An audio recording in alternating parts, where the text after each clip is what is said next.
সমগ্ৰ অসমবাসী জুবিন গাৰ্গৰ পৰিয়াল মুখ্যমন্ত্ৰী মহোদয়ৰ দৰে আমিও এটা অন্তৰৰ পৰা বিচাৰোঁ জাষ্টিছ ফৰ জুবিন।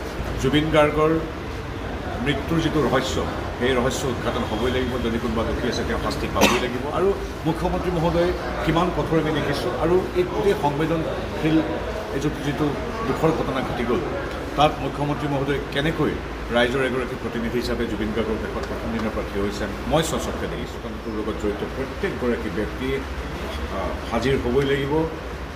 SIT তাৎক্ষণিকভাৱে গঠন কৰি দিয়া হৈছে। যদি SITত সন্তুষ্ট হোৱা নাযায় তেতিয়াহ'লে CBIক দায়িত্ব অৰ্পণ কৰা হ'ব। তাৰ উপৰিও আমাৰ ন্যায়পালিকাৰ এখন উচ্চস্তৰীয় এক গোটো গঠন কৰিবৰ বাবে আবেদন জনোৱা হৈছে, যাতে কি হৈ আছে নিৰপেক্ষ ন্যায়পালিকাই নিৰীক্ষণ কৰি থাকে। অসমবাসী ৰাইজেতো নিৰীক্ষণ কৰি আছে।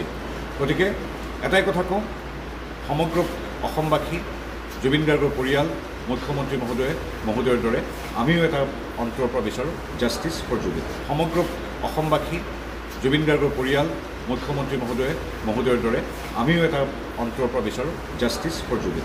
জুবিন গাৰ্গৰ মৃত্যুৰ যিটো ৰহস্য সেই ৰহস্য উদঘাটন হ'বই লাগিব। যদি কোনোবা দোষী আছে তেওঁ শাস্তি পাবই লাগিব। আৰু মুখ্যমন্ত্ৰী মহোদয়ে কিমান কঠোৰ আমি দেখিছোঁ। আৰু এই গোটেই সংবেদনশীল যিটো দুখৰ ঘটনা ঘটি গ'ল তাত মুখ্যমন্ত্ৰী মহোদয়ে কেনেকৈ ৰাইজৰ এগৰাকী প্ৰতিনিধি হিচাপে জুবিন গাৰ্গৰ দেশত প্ৰথম দিনৰ পৰা থিয় হৈছে মই স্বচক্ষে দেখিছোঁ। ঘটনাটোৰ লগত জড়িত প্ৰত্যেকগৰাকী ব্যক্তিয়ে হাজিৰ হ'বই লাগিব।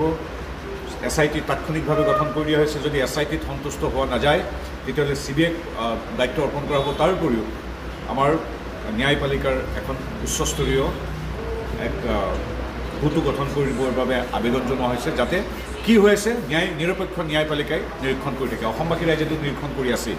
গতিকে এটাই কথা কওঁ, সমগ্ৰ অসমবাসী জুবিন গাৰ্গৰ পৰিয়াল মুখ্যমন্ত্ৰী মহোদয়ৰ দৰে আমিও এটা অন্তৰৰ পৰা বিচাৰোঁ জাষ্টিছ ফৰ